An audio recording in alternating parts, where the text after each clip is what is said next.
大家好啊！今日我哋去咗深圳極上食呢個日本料理嘅。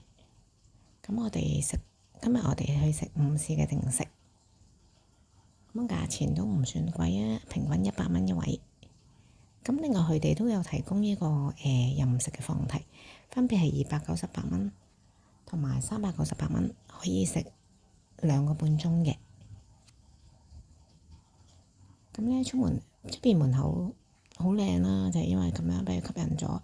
咁我哋而家入去睇睇啊。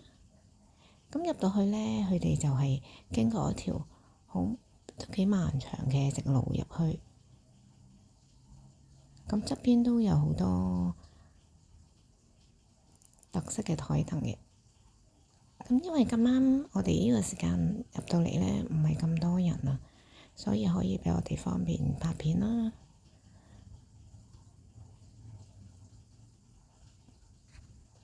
因為過咗 lunch time 時間就比較少啲人啦，2點幾。咁我哋就嗌咗個98蚊嘅定食，分別有牛啦、青魚啦同埋刺身嘅。咁會包埋一杯飲品同埋一杯甜品，同埋有一壺老火湯嘅。個老火湯咧，個味道都唔錯，好濃啦。同埋佢用呢個壺仔裝住個老火湯都幾有特色。咁呢餐呢個質素都算係 OK 嘅，同個價錢都相對嘅，不過不失啦。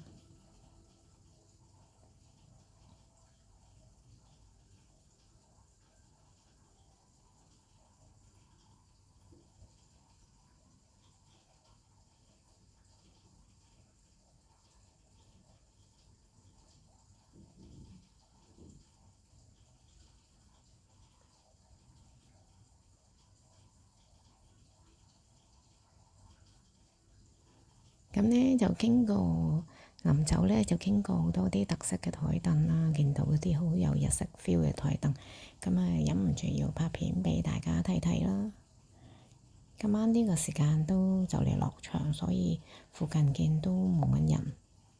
咁另外佢仲有啲係 for 生日啦 decoration， 仲有埋 decoration 嘅，咁我諗最少4個人啦就可以入去。有間獨立嘅房間，同埋好有日式 feel 嘅裝飾，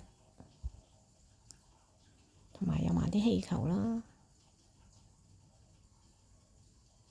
另一邊呢，都仲有啲其他啲特色嘅台凳嘅，都幾舒服㗎，同埋都好新好靚。咁今集同大家分享到此為止，拜拜。